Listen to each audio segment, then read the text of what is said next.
गोली मारने की धमकी दी है और कल को मुझे अगर कुछ भी होता है तो उसका जिम्मेदार मेरा पति और उसका परिवार होगा।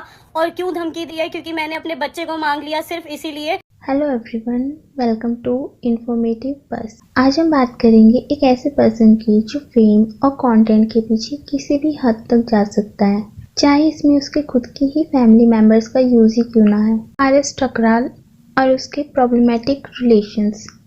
फर्स्ट टाइम ये अपने व्लॉग्स के थ्रू लाइमलाइट में आया स्नेहा सचदेवा के साथ। आरएस का जो कंटेंट होता था वो ऑर्डिनरी से काफी दूर था, स्पिरिट और कभी-कभी अजीब सा लगता था, और ये सिर्फ व्यूज के लिए। जब इनकी शादी हुई थी तो इनकी वेडिंग और हनीमून व्लॉग्स ने मैसिव अटेंशन ग्रैब किया था, लेकिन सही रीजंस के लिए नहीं। मैरिज तक भी ठीक था, बट हनीमून व्लॉग्स कौन डालता है? और इतनी सारी वीडियोस डाली थी, इतनी मेच्योरिटी, इनके प्रोवोकेटिव थंबनेल्स और कंटेंट। पायरस ने चीप टैक्टिक्स का यूज किया जिसका मोटिव सिर्फ ऑडियंस की अटेंशन ग्रैब करना था। We all know views matter करते हैं, बट उसके लिए चीप टैक्टिक्स का यूज करना कहाँ तक सही है? और अपने पार्टनर के लिए रिस्पेक्ट पायरस की लाइफ में जैसे एग्जिस्ट ही नहीं करता, उनके लिए बस कंटेंट ही सब कुछ था।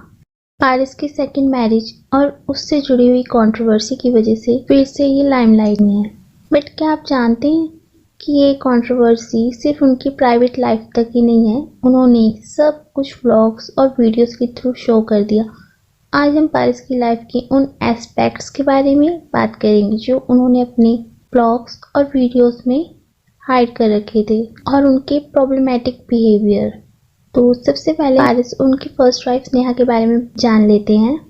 वेल, पारिस और स्नेहा का सेपरेशन भी किसी ड्रामा से कम नहीं था। दोनों ही साइड से इनफिडेलिटी के एक्यूजेशंस उठे थे और सिचुएशन इतनी बिगड़ गई कि पारिस पर फिजिकल वायलेंस का इल्जाम लगा।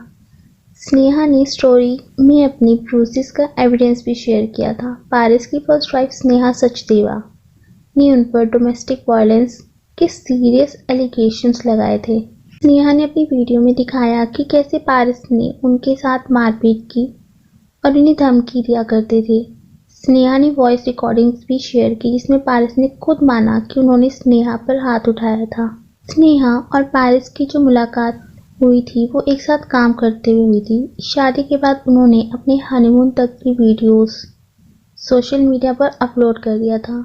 ये वीडियो वायरल हुई और लोगों ने उन्हें ट्रोल भी किया था उस टाइम पे बहुत। उनका एक बेटा हृदय इस कंटेंट वार का अनफॉर्चुनेट सेंटर पीस बना हुआ है। स्नेहा और पारिस के बीच उनके बच्चे हृदय की कस्टडी को लेके भी झगड़े हो रहे हैं। स्नेहा का कहना था कि पारिस उन्हें अपने बच्चे से मिलने नहीं दे रहे हैं, और जबकि पारिस ने कहा कि स्नेहा अपने बच्चे की केयर सही से नहीं कर सकती।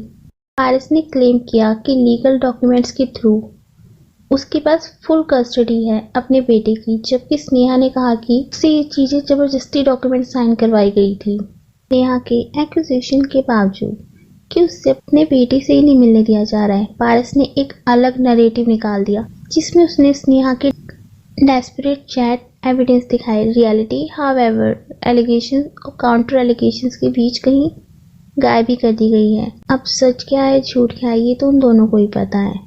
और जब इनका डिवोर्स हो रहा था तो डिवोर्स के टाइम पर भी दोनों ही एक दूसरे को ब्लेम कर रहे थे। स्नेहा ने पारिस पर मारपीट और धमकी देने का आरोप लगाया था, जो कि रियल भी है। जो स्नेहा है उसने अपनी स्टोरी में पोस्ट किया था और उसको धमकी भी देते थे जान से मारने की। और शादी से पहले जब स्नेहा प्रेग्नेंट हो गई थी तो पारिस ने प्रेग्नेंट को लेकर स्नेहा को बोला। ऊपर से इस पर्सन की ऑडेसिटी कि उसने टाइटल में भी यही लिखा कि स्नेहा शादी से पहले ही प्रेग्नेंट हो गई थी, और स्नेहा को क्या कुछ नहीं बोला कि 3 साढ़े 3 महीने से पता ही नहीं चला उसको। मुझे जब पता चला मुझे लगा कि अब तो मेरा करियर खत्म ही हो गया। लेकिन ना मैंने उस टाइम पे भी भाई अपना बड़ा दिल रखा, हर चीज मैंने करी। और मैंने बहुत लोगों ने मेरे को बोला भाई आके बाहर के लोगों ने क्या करा, मैंने बोला भाई मैं शादी करूंगा। मैंने कहा मैं शादी करूंगा, कोई बात नहीं, इस तरह जो गलती हमसे हुई ठीक है। मैंने कुछ नहीं सोचा है, मैंने 1% भी कुछ नहीं सोचा। मैंने बोला मैं शादी करूंगा और मैंने हर चीज एक्सेप्ट करी। और मेरी गलती है कि शादी से पहले भाई ये चीजें हुई हमारे बीच में। अभी वो आपकी पार्टनर है, ऐसे कैसे कोई सोच सकता है या बोल सकता है अपने पार्टनर के बारे में? वो अपने आप ही तो प्रेग्नेंट नहीं हुई थी। You are also involve in this, but उस प्रेग्नेंट होने की वजह से बोलना ये कहाँ से सही है? प्रेग्नेंट होने की वजह से, वो भी आपकी वजह से, तो सारा उसी पे ब्लेम डालना ये कहाँ तक का सही है? ऊपर से क्या बोला जाता है कि मैंने बच्चे को एक्सेप्ट कर लिया। कितनी बड़ी बात है ये तो। वो आपका ही बच्चा है। एहसान नहीं कर रहे हो कि जैसे उस बच्चे पर बहुत बड़ा एहसान कर दिया गया हो। आपने जो उसको एक्सेप्ट कर लिया। पारस ने अपनी सफाई में कई वीडियोस बनाए जिसमें पारस ने स्नेहा के ऊपर विक्टिम कार्ड खेलने का आरोप लगाया। रिसेंटली पारस ने दूसरी शादी की है और बोला जा रहा है ये वही सेम गर्ल है जिसकी वजह से पारस ने स्नेहा के साथ चीट किया था। इस शादी में भी पारस ने कई सीक्रेट हाइड कर रखे थे। पारस ने अपनी सेकंड वाइफ की रियल आइडेंटिटी छुपाने के लिए उसे पिन्नू के नाम से बुलाया करते थे और हर वीडियोस में मास्क बना दिया जाता था।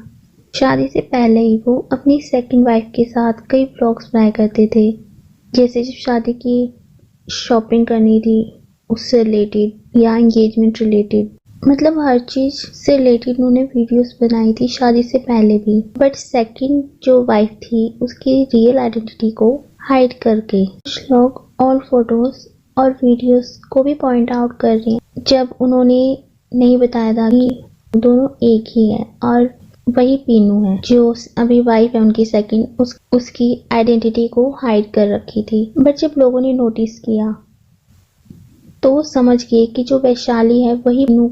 जैसे एक वीडियो जो सौरभ जोशी की थी उसमें शो हो रही है वो, और बोला जा रहा है कि ये जो गर्ल है इसका पूरा नाम वैशाली मिश्रा है। सो जो वैशाली है वो 2 साल पहले उसके आसपास जनवरी 2023 में सौरभ जोशी की वीडियो में, जहां वो पारस ठकराल के सिस्टर जिसका नाम कोमल है उसकी शादी में गए थे, तो उस वीडियो में पिन्नू देखने को मिली थी। तो मतलब ये है कि ये दोनों पहले से एक दूसरे को जानते थे और फॉल्स नैरेटिव सेट किया जा रहा कि अरेंज मैरिज है, जो कि दिखाई भी दे रहा है कि झूठ बोल रहे हैं। एंड आई फील कितना प्रॉब्लमेटिक है। पारस जो है वो कभी भी स्नेहा से शादी नहीं करना चाहता था, वो किसी और से शादी करना चाहता था। मे बी वो वही पिन्नू या वैशाली ही थी, तो स्नेहा के प्रेग्नेंट होने की वजह से शादी करनी पड़ी।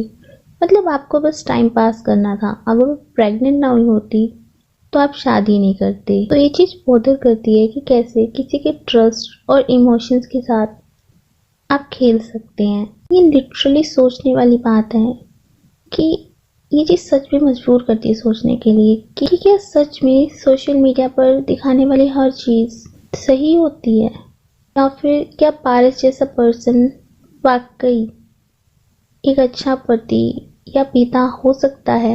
एक तो कुछ जो ब्लॉगर्स हैं, सभी नहीं पर कुछ जो ब्लॉगर्स हैं, वो ये नहीं देखते कि उनके बच्चों पे क्या इफेक्ट पड़ रहा है इस चीज़ का। इतनी सी उम्र में, इतनी छोटी सी उम्र में ही उनको क्या कुछ नहीं डील करना पड़ रहा है। तो या दैट्स इट फॉर टुडे। आपके क्या थॉट्स हैं इस बारे में कमेंट सेक्शन में ज़रूर बताना। वीडियो पसंद आई हो तो लाइक कर देना और ऐसे ही इंटरेस्टिंग वीडियोस के लिए चैनल सब्सक्राइब करना मत भूलना। मिलते हैं नेक्स्ट वीडियो में। Till then take care.